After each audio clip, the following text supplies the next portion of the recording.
Hello વિદ્યાર્થી મિત્રો, હું તમારું માનવ ક્લાસીસમાં ફરી હાર્દિક સ્વાગત કરું છું.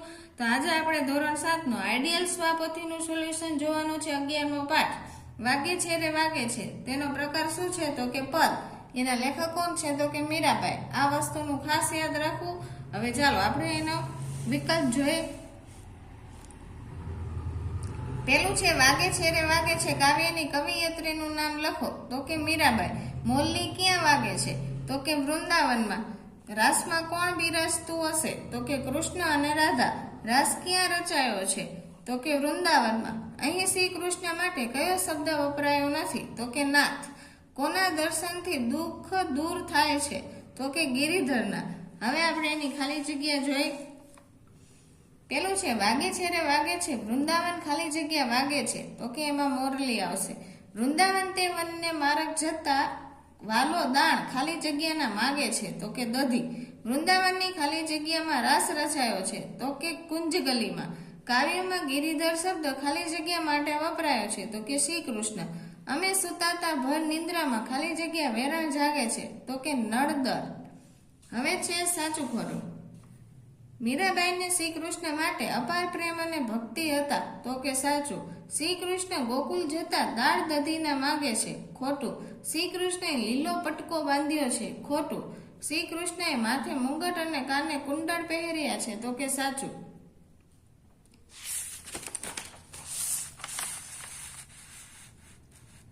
હવે છે એક એક વાક્યના પ્રશ્ન જવાબ. તો કે આકાશમાં શાનો અવાજ ગાજી રહ્યો છે તો કેમ શ્રી કૃષ્ણએ વગાડેલી મોરલીનો. કૃષ્ણના મુખ પર અને મસ્તકે શું શોભે છે તો મુખ પર મોરલી અને મસ્તકે મુંગટ શોભે છે. વાલો વૃંદાવનમાં કેવી રીતે નાચે છે તો કે વાલો વૃંદાવનમાં થનક થનક થઈ નાચે છે.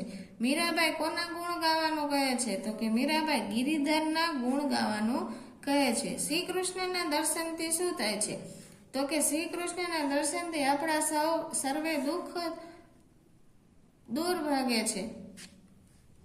વાગે છે રે વાગે છે કાવ્યમાં શ્રી કૃષ્ણ માટે કયા નામો વપરાયા છે તો વાગે છે રે વાગે છે કાવ્યમાં શ્રી કૃષ્ણ માટે પ્રભુ, વહાલો અને ગિરિધર નામ જેવા નામો વપરાયા છે. શ્રી કૃષ્ણને વહાલો, ગિરધર એવા બીજા કયા કયા નામે સંબોધવામાં આવે છે તો શ્રી કૃષ્ણને વહાલો, ગિરધર એવા બીજા પ્રભુ, બંસીધર, મોહન, માધવ, રણછોડ, માખણચોર અને વગેરે રીતે સંબોધવામાં આવે છે. આ હતા નાના પ્રશ્ન. હવે આપણે ટૂંકમાં આવતા જોવાના છે એટલે કે મોટા પ્રશ્ન. બે માર્કમાં પૂછે છે તે. ચાલો પહેલો પ્રશ્ન આપણે જોઈએ. શ્રી કૃષ્ણ વનરાવનને રસ્તે જનાર પાસે શા માટે દાણ માગે છે અથવા શ્રી કૃષ્ણ દહીંના દાણ કેમ માગતા હતા તો કે શ્રી કૃષ્ણ વનરાવનને રસ્તે જનારા ગોપીઓ પાસે દધીના દાણ માગે છે. દાણ માંગવાનું કારણ એ છે કે ગોપીઓ દહીં અને માખણ પોતાના બાળકને ખવડાવવાના બદલે મથુરામાં જઈને વેચી દે છે.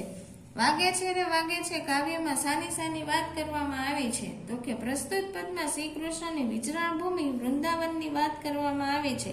વૃંદાવનવાસી શ્રી કૃષ્ણની મોરલીના નાદમાં મુગ્ધ બની જાય છે તેથી વાત કરવામાં આવી છે. અહીં વાંસળી વગાડનાર બાળ કનૈયાને પહેરવેશનું તેમજ રાસ રમાડનાર અને રમી રહેલા થનક થનક થઈ નાચતા કાન્હાનું સજીવ ચિત્રણ રજૂ કરવામાં આવ્યું છે. વાગે છે રે વાગે છે કાવ્યના આધારે બાળકૃષ્ણના પહેરવેશ અને શણગારનું વર્ણન કરો તો કે બાળ કનૈયા પીળું પિત્તાંબર અને જર કસી જામો પહેર્યા છે, કાને કુંડળ અને માથે મુંગટ પહેર્યા છે. એમના મુખ પર મોરલી શોભે છે કે કેડે પીળો પટકો બાંધેલો છે. કાનોડો આ શણગાર સૌને પ્રિય છે. હવે ચોથો અને પાંચમો પ્રશ્ન જોઈએ. બાળકનૈયાઓ કયા અને કેવી રીતે નાચે છે તો કે વૃંદાવનમાં રાસ રચાયો છે. કાનુડો વૃંદાવનની કુંજ ગલીમાં રાધા સાથે બિરાજેલ છે. વળી જામેલા રાસ વચ્ચે તે થનક થનક થઈ નાચે છે. કૃષ્ણની આ રાસ લીલાએ સૌને ઘેલા કર્યા છે. કાવ્યના આધારે વનરાવનનું વર્ણન કરો તો કે વનરાવન એટલે વૃંદાવન ગોકુળની આસપાસ આવેલું વન જ્યાં શ્રી કૃષ્ણએ અનેક બાલ લીલાઓ કરી હતી અને વિચરણ કર્યું હતું. અહીં શ્રી કૃષ્ણ મધુરી મોરલી વગાડતા, ગોપીઓ પાસે દાણ માંગતા અને રાસલીલા પણ કરતા હતા. આવા જ પ્રશ્નોના ઉત્તર આપેલો છે. વાગે છે રે વાગે છે કાવ્યના આધારે શ્રી કૃષ્ણની રાસલીલાનું વર્ણન કરવાનું છે. એમાં એને કઈ ક્યાંથી ક્યાં સુધીનું કરેલું છે તે બધું આપણે કહેવાનું છે. તો કે મીરાબાઈ રચિત પ્રસ્તુત પદમાં વૃંદાવનની ભૂમિનું આલેખન કરવામાં આવ્યું છે. શ્રી કૃષ્ણની રાસલીલાનું મનોહર વર્ણન કરવામાં આવ્યું છે. શ્રી કૃષ્ણ વૃંદાવનમાં મોરલી વગાડે છે અને નાદ આખા ગગનના ગાજે છે. મોરલીના સુર સૌને પ્રિય લાગે છે. વૃંદાવનની કુંજ ગલીમાં રાસ રસાયો છે, જેમાં રાધા અને કૃષ્ણ બિરાજેલા છે. કૃષ્ણએ પીળું પિત્તાંબર અને ઝરકસી જામો પહેર્યો છે. કેડે પીળો પટકો બાંધી તે રાસ મંડળમાં પધાર્યા છે. તેમના કાને કુંડળ અને માથે મુગટ શોભે છે. કૃષ્ણના મુખ પર રહેલી મોરલી તેની શોભામાં વધારો કરે છે. વૃંદાવનના રચાયેલા રાસમાં વહાલો થનક થનક થઈ નાચે છે. કૃષ્ણએ ગોપીઓ સાથે રાસ રમીને સૌને ઘેલા કર્યા છે. રાસમાં વાગતી મોરલીએ ગોપીઓની નિદ્રાને ઉડાડી દીધી છે. ચાલો, નીચે છે કાવ્ય પંક્તિ, ત્યાંમાંથી જોઈને તમે પૂરી શકો છો. હવે પ્રશ્ન નંબર 8 માં નીચેના પ્રશ્નોના વાક્ય મુજબ ઉત્તર લખવાના છે. તો એ પણ તમને અહીંયા આપેલા છે. આપણે જોઈ, ધનુષને ધારણ કરનાર તો ધનુર્ધર કહેવાય. ચક્રને ધારણ કરનાર તો ચક્રધર. પછી હળને ધારણ કરનાર તો હળધર. પછી ગદાને ધારણ કરનાર તો કે ગદાધર. મોરલીને ધારણ કરનાર તો મોરલીધર. અને બંસીને ધારણ કરનાર બંસીધર. ચાલો, નીચે તમને આપેલા પ્રયત્ન લગાવી શબ્દો બનાવવાના છે અલગ અલગ. ઈ છે એટલે કે દીર્ઘાઈ ઈ કહેવાય. તો દીર્ઘાઈ વાળા શબ્દ બનાવેલા છે.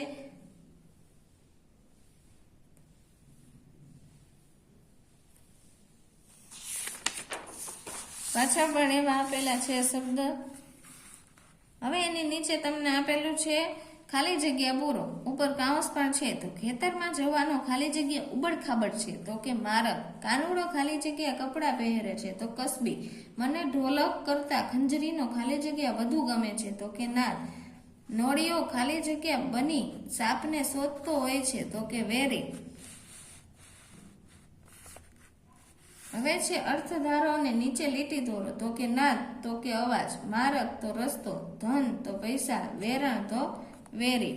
હવે છે નીચે સમાનાર્થી શબ્દ. નાદ તો અવાજ અને રવ, પટકો તો પટકુર, ગગન તો આકાશ અને નવ, નિંદ્રા તો ઊંઘ, પછી દાણ તો કર અને જકાત, ગિરિધર શ્રી કૃષ્ણ, વન તો જંગલ, મુખ તો મોં અને ચહેરો, દધી તો દહીં, મોરલી તો વાંસળી અથવા બંસી, વૃંદા તો તુલસી, દુઃખ અને વ્યાધિ અથવા પીડા.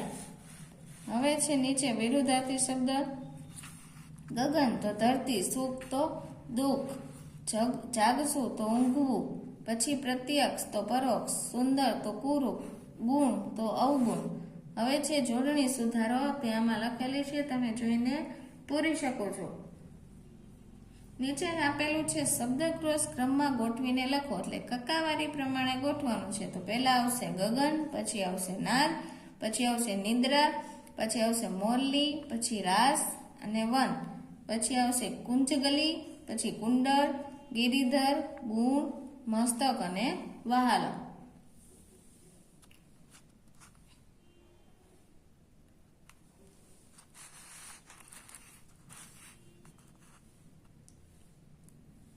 ચાલો, આ બાજુ આપણે પ્રશ્ન નંબર 13 જોઈએ. હવે શબ્દો સમ માટે એક એક શબ્દ આપેલા છે. પેલું છે વૃંદાથી ભરેલું વન તો કે વૃંદાવન.